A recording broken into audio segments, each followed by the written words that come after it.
Bonjour à tous, vous l'avez compris, on va parler lutte ici au Salon des sports et des parasports, au Salon des Mers, porte de Versailles à Paris, avec une émission spéciale lutte. Une demi-heure pour tout comprendre sur la Fédération française de lutte et ce qu'elle met en place en ce moment, et notamment la formation. Pour nous en parler, il y a tout d'abord Cyril Nug, vous êtes conseiller technique national de la Fédération française de lutte, en charge justement de la formation, et vous allez nous dire justement ce que ça veut dire aujourd'hui, cet axe formation à la Fédération française de lutte. Alors comme vous l'avez dit, être responsable de formation, c'est prendre en compte tous les licenciés de la fédération pour leur donner une opportunité de se professionnaliser et d'aller vers l'emploi.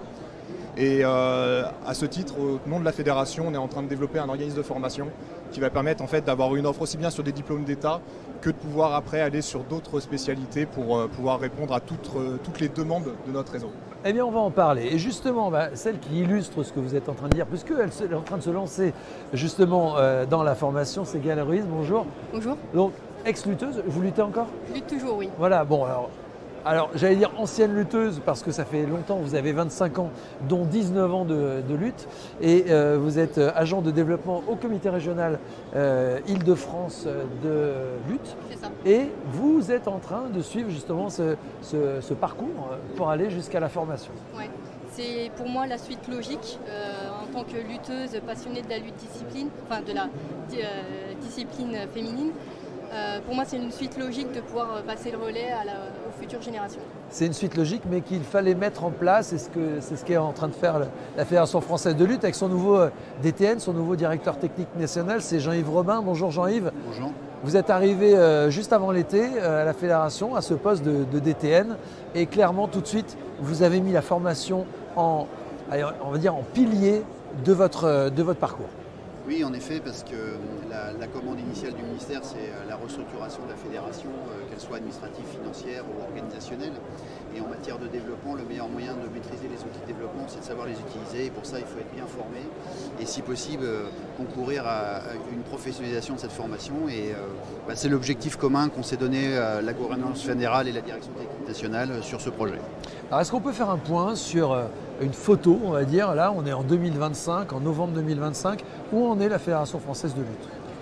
Alors, la Fédération française de lutte va beaucoup mieux qu'elle n'a été pendant l'Olympiade précédente. Alors, tout le monde sait qu'elle a eu des déboires, mais la nouvelle gouvernance œuvre au quotidien pour améliorer la situation et redresser la barre, ce qui est le cas.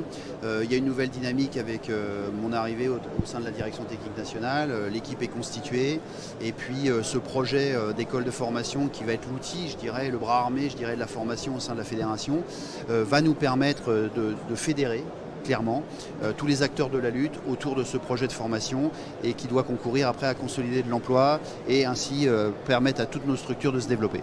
Alors, la lutte aux origines du combat, parce que c'est vrai, évidemment, on le met toujours en avant, la lutte, c'est la base en fait. C'est dans les sports de combat, c'est la base, et je dirais même que c'est ce qui rejoint toutes les disciplines qui sont très à la mode en ce moment. Évidemment, on parle de MMA, on parle de tous ces sports qui sont des sports qui se pratiquent d'ailleurs de façon plus ou moins officielle.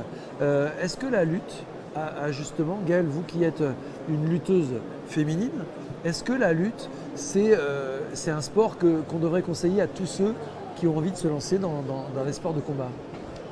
Oui, pour moi, la lutte, c'est la plus belle école de la vie. Aujourd'hui, je suis la femme que je suis grâce à la lutte.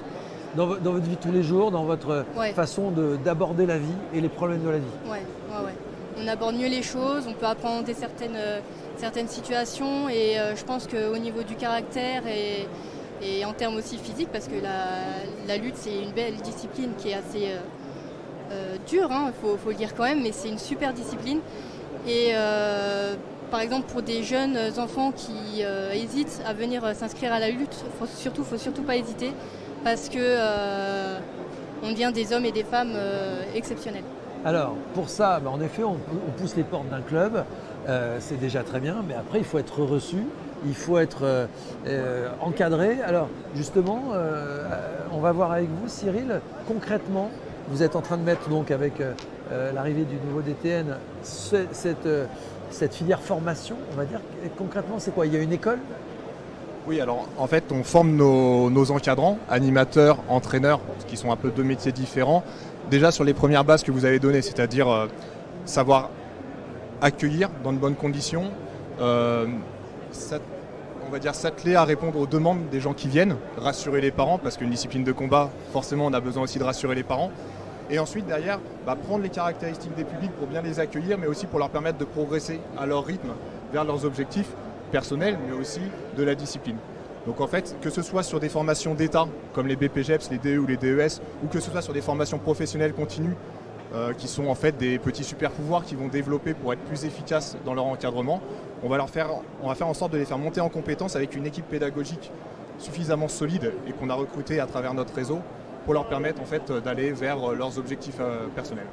Et alors comment ça se passe concrètement? Vous allez voir les lutteurs pour leur dire tiens, toi qui fais de la lutte, tu peux devenir formateur, ou ce sont les lutteurs eux-mêmes, peut-être comme Gaël, qui disent tiens, j'aimerais bien former? J'ai envie de dire les deux, mon général. Ouais. On a des gens qui rentrent dans cette formation et qui rentrent dans le chemin de formation parce que passionnés, et d'autres qui ne savent pas.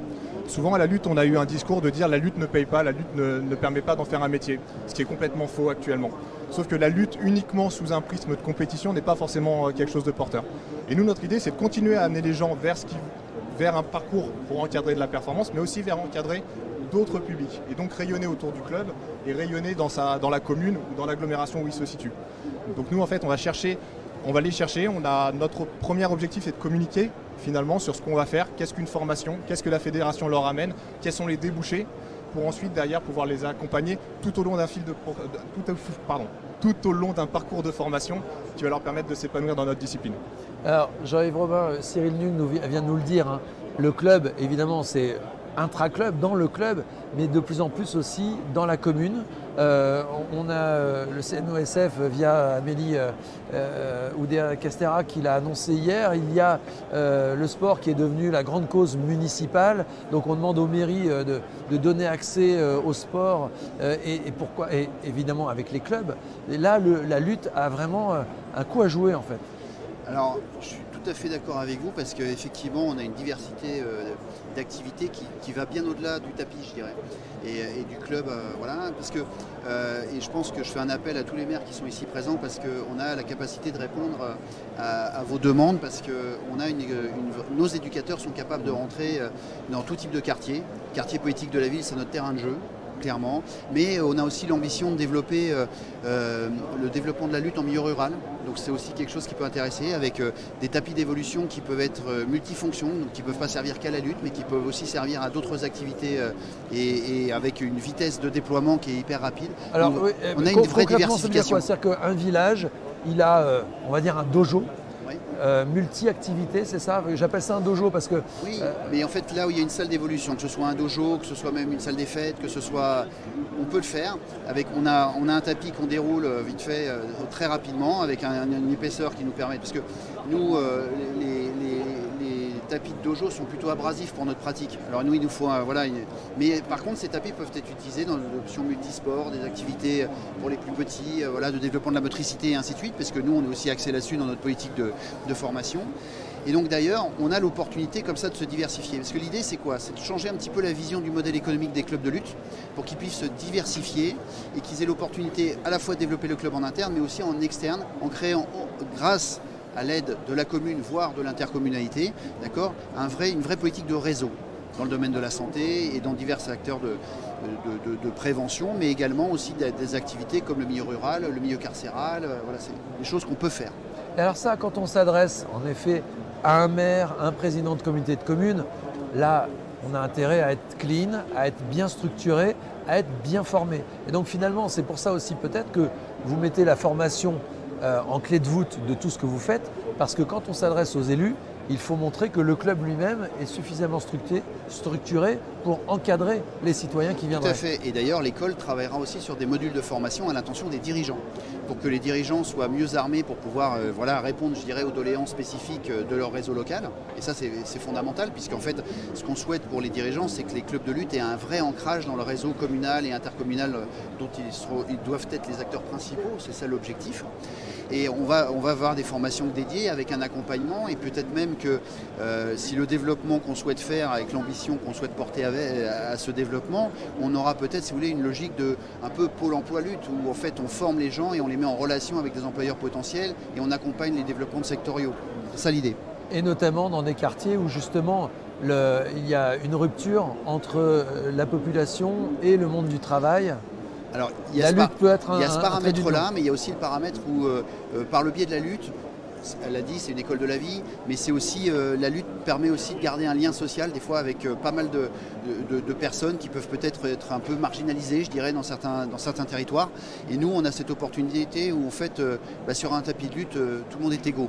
Ouais. Et ça, c'est un vrai particularisme de notre activité, parce qu'on a ce côté démocratisation de la pratique à travers le tapis.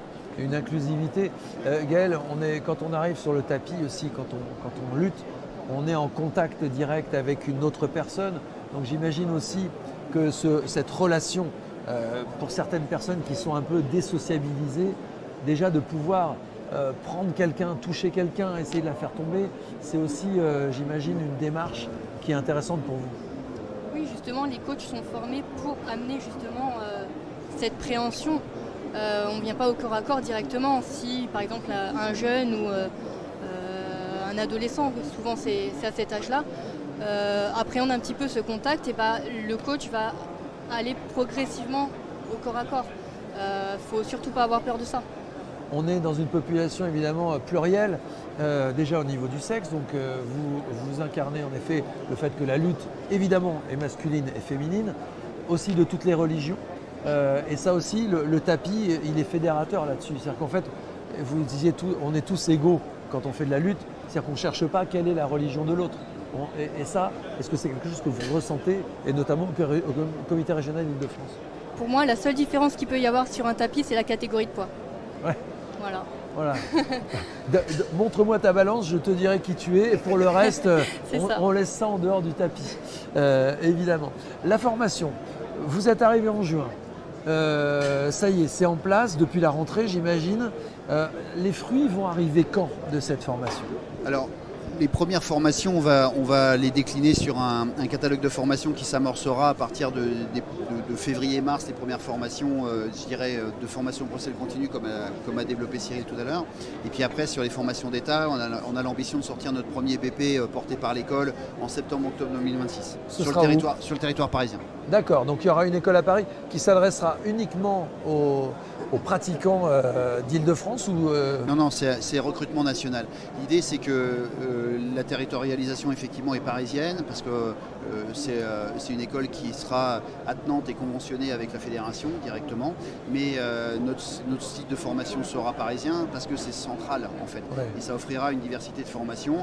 On a aussi une antenne avec le comité régional d'Occitanie qui, lui, proposera des formations un peu similaires en partenariat avec nous sur le territoire d'Occitanie pour plus les sudistes, je dirais. Donc l'idée, c'est d'avoir un maillage territorial assez approprié pour répondre à la demande. Cyril, pour former, alors c'est bien, c'est très bien, il faut former, mais il faut les formateurs des formateurs. Est-ce qu'on est structuré, est-ce qu'on a les ressources pour ça? Oui, c'est aussi une des priorités de notre école de formation, c'est-à-dire qu'on a déjà des gens identifiés dans les territoires qui font déjà des formations fédérales. Et l'idée, en fait, c'est d'aller piocher directement chez ces formateurs-là et de leur offrir l'opportunité de progresser dans leurs compétences. D'ailleurs, c'est une exigence qu'on a dans nos audits, dans nos différents audits, de faire monter en compétence aussi notre réseau, pas simplement le réseau de stagiaires, mais aussi le réseau de ceux qui vont encadrer. Donc on s'y attelle aussi dès la deuxième partie du premier semestre 2026. Alors, pardon, mais ça paraît tellement évident quand je vous entends qu'en effet, il faut former, etc. On se demande un peu pourquoi la fédération, peut-être dans d'autres gouvernances, pourquoi est-ce qu'on a négligé ce volet? Alors, je ne sais pas si on peut parler de négligence, mais en fait, il faut prendre conscience que la formation, c'est quand même assez complexe de rentrer. Il y a quand même des spécificités, il faut quand même être un peu féru des processus, puis c'est surtout... Et c'est du long terme aussi. Oui, et c'est un secteur qui est perpétuellement changeant. Ouais. C'est-à-dire que les obligations étatiques, et puis on ne fonctionne pas en vase clos, quoi. C'est pas uniquement fédéral, il faut s'ouvrir. Et le principe d'ouverture, des fois avec peut-être à un moment des positionnements peut-être un peu plus conservateurs, des choses comme ça qui ont fait que on a eu l'idée de le faire, mais on n'a pas eu le courage de le faire peut-être, ou l'ambition suffisante de le faire. En tout cas là c'était une nécessité. Là, de toute façon, c'était une nécessité. La restructuration de la fédération passe par ce pilier fort. Toutes les fédérations qui se sont restructurées sont passées par le biais de la formation, ce qui est un vrai levier de développement, parce que l'idée, ça ne sert à rien de développer une pluralité d'outils de développement si on ne sait pas les utiliser. Vous avez une caisse à outils, vous ne savez pas utiliser vos outils, c'est compliqué. Ouais, c'est un peu le principe. Voilà. Est-ce que cette filière formation va permettre d'élargir aussi le spectre du recrutement. C'est-à-dire qu'aujourd'hui, on s'adresse à une catégorie de pratiquants qui sont déjà en bonne condition physique, etc. Est-ce que vous allez aussi, grâce à la formation, pouvoir aller chercher des gens qui ne sont pas forcément sportifs et qui ont envie, en toute sécurité, parce que c'est important et c'est vrai, on en parlait tout à l'heure, les parents ont besoin d'être assurés. C'est-à-dire que moi, si mon fils me dit « je vais faire de la lutte », je vais aller voir le club pour voir déjà si c'est bien encadré. Est-ce que ça, c'est vraiment aussi, vous mettez le doigt là-dessus, sur la sécurité et le fait de dire « vous n'avez jamais fait de sport, venez avec nous ». Oui, c'est fondamental parce que tout à chacun, quelle que soit la pratique, souhaite pratiquer en toute sécurité. C'est une évidence. Donc chez nous, sport de combat, il y a peut-être aussi des fois des croyances qu'il faut un peu dépoussiérer et comme le disait Gaël, voire des peurs, des craintes.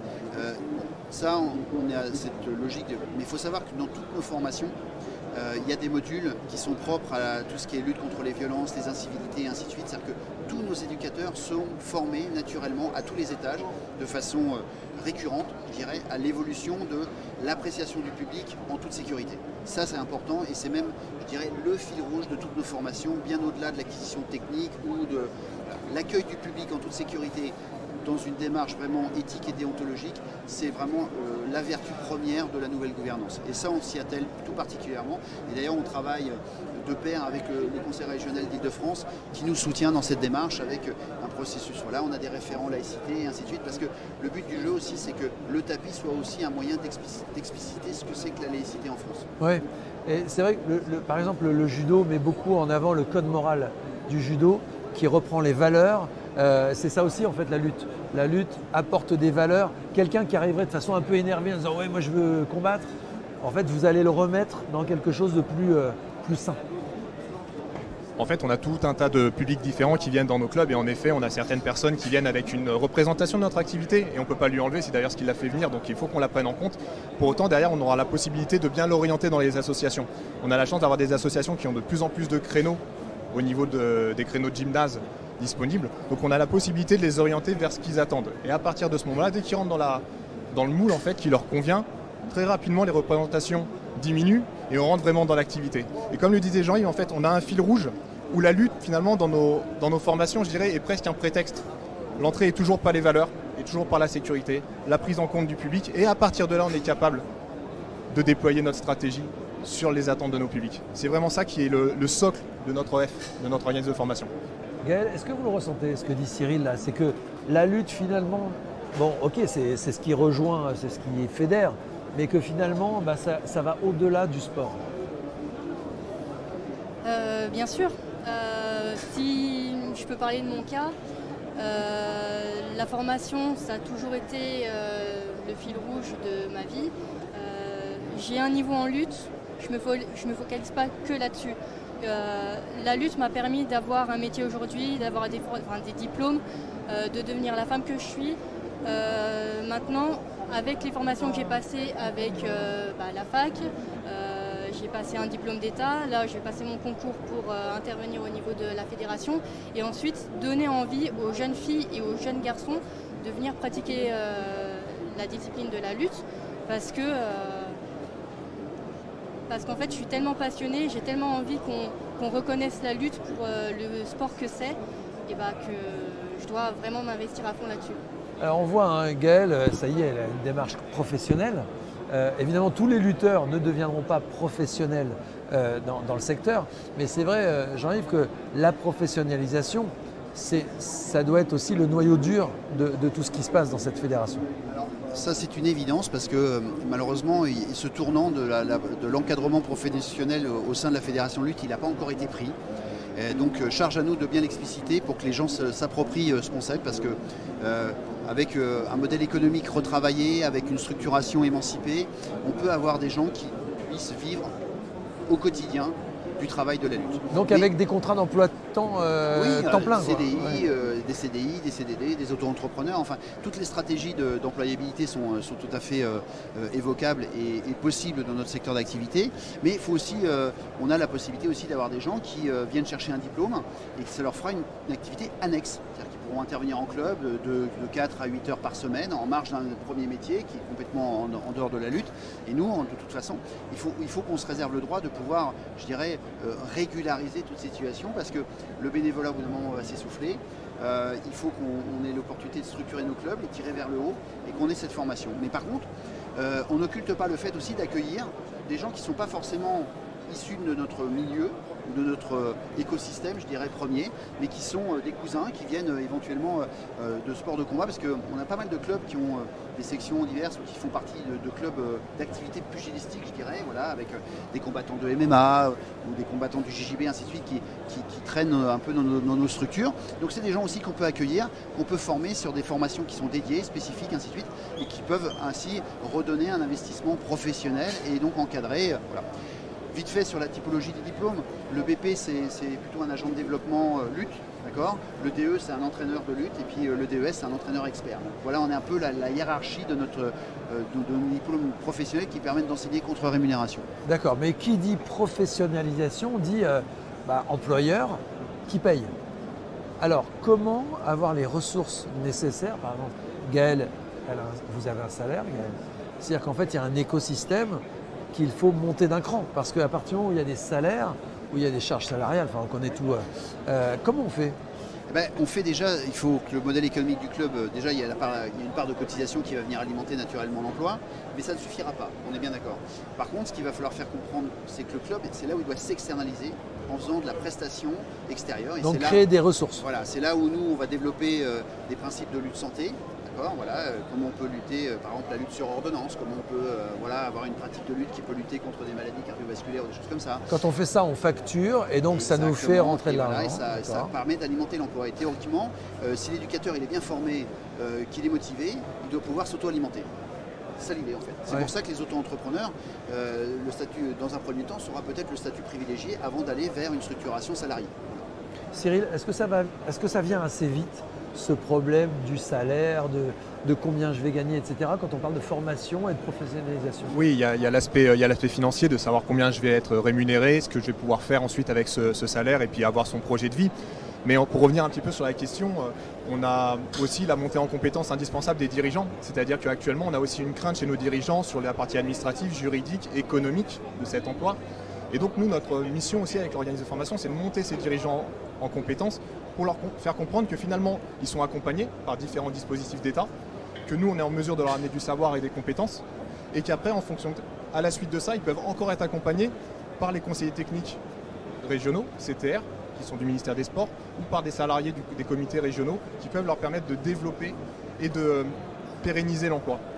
Et en fait, le lien entre un BPGEPS agent de développement qui est capable de rayonner tout autour de son club, que ce soit sur des EHPAD, des IME, du sport sur ordonnance, peu importe finalement, et des politiques dans les clubs, des élus dans les clubs qui sont en capacité de soutenir ça, ou en tout cas de faire appel aux bonnes personnes, va faire en sorte que l'emploi ne va pas être simplement dépendant d'aides financières liées à l'emploi, mais qu'après va pouvoir se pérenniser et monter en compétences, et pourquoi pas après devenir le directeur technique avec un autre BPGEPS qui viendrait et faire grandir la structure. Et ne plus dépendre de politiques de subvention, etc. Et donc de créer une ressource pérenne. Une autonomie, une indépendance. Une autonomie.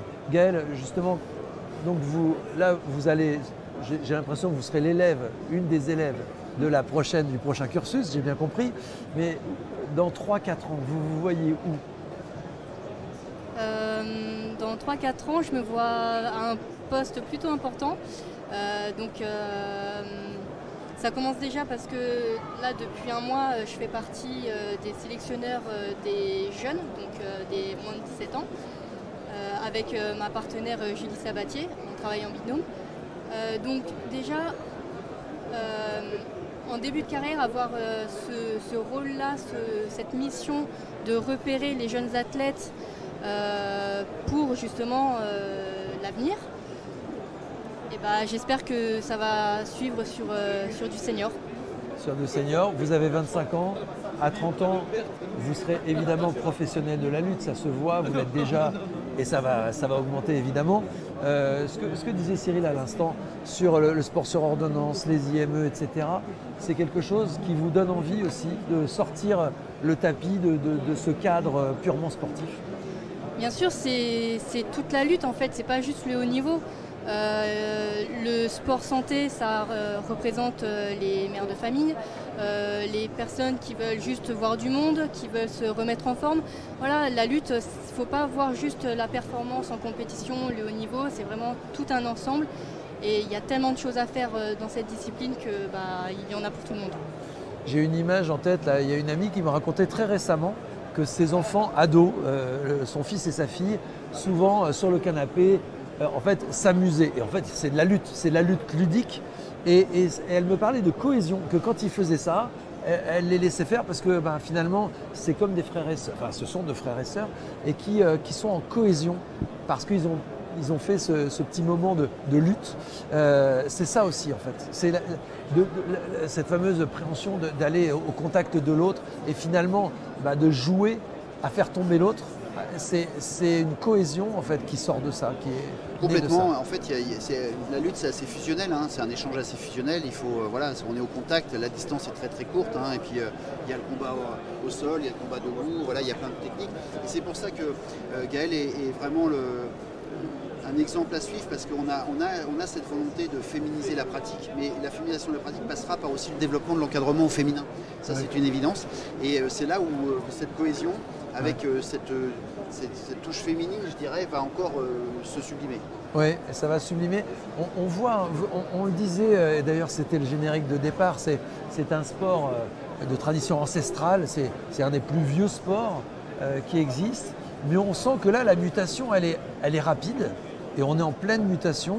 Vous l'incarnez, Jean-Yves, depuis votre arrivée au poste de DTN. On sent que tout va très vite. Gaël, vous avez 25 ans. Quand vous avez commencé à 6 ans, personne ne pouvait parler de professionnalisation. Vous n'êtes pas rentré dans un club en disant « je serai pro ». En fait. Mais là, on a l'impression que tout devient possible. C'est vrai que je suis rentrée dans mon club avec les étoiles plein les yeux en me disant « je vais être championne olympique ». J'ai tout donné pour atteindre cet objectif qui est très dur à atteindre et en fait je me suis dit que j'ai des choses à faire niveau professionnel pour justement aider les générations qui vont arriver à atteindre cet objectif et à prendre du plaisir au maximum dans la pratique. Jean-Yves, j'imagine que vous avez un plan, que vous avez des échéances. Alors on se donne rendez-vous quand pour faire le premier bilan justement de ce que vous mettez en place au poste de DTN? On peut déjà se donner rendez-vous dans un an, puisque de concept, on sera passé à projet et on sera dans la mise en place du projet et on aura déjà des formations qui seront effectives. Mais en tout cas, on pourra témoigner dans un an du fait que la lutte a enfin pris le chemin de l'évolution sociétale dans laquelle elle doit s'inscrire. Voilà, ne pas être à côté, mais être au sein de la société. C'est plus que jamais la mission et l'ambition de la Fédération française de lutte. Eh bien, merci beaucoup. Merci à vous. Alors, merci. Et je suis sûr que, merci, je suis sûr que si des parents nous ont regardés, ça va les rassurer aussi sur le fait de mettre leurs enfants à la lutte avec des encadrants formés, avec le sourire de Gaël aussi qui va les accueillir. Et vous voyez, on le voit, et vous l'incarnez très bien, vous êtes une très bonne VRP de la lutte puisque on voit que vous êtes heureuse, bien dans vos baskets, grâce à la lutte notamment. Donc merci. Voilà, la Fédération française de lutte avec Jean-Yves Robin, DTN, avec Gaël Ruiz qui est donc ancienne, enfin j'aime pas dire ancienne, non, vous êtes encore sur les tapis. Donc lutteuse, mais surtout vous êtes professionnelle maintenant au sein du comité régional d'Île-de-France. Et Cyril Nuc qui est chargé de la formation. Et on voit que c'est un grand pilier de la Fédération française de lutte. Merci à toute l'équipe de ce plateau. Donc, je vous rappelle que nous sommes en direct du Salon des sports et des parasports avec Pascal Rioche, le grand chef d'orchestre de ce plateau, David Théophile en régie avec Matteo Carducci et Karine Albertus pour la préparation de cette émission. On continue et évidemment, allez, poussez la porte d'un club de lutte. Vous allez forcément y trouver des encadrants et vous allez trouver aussi du plaisir. Merci et à bientôt. Merci.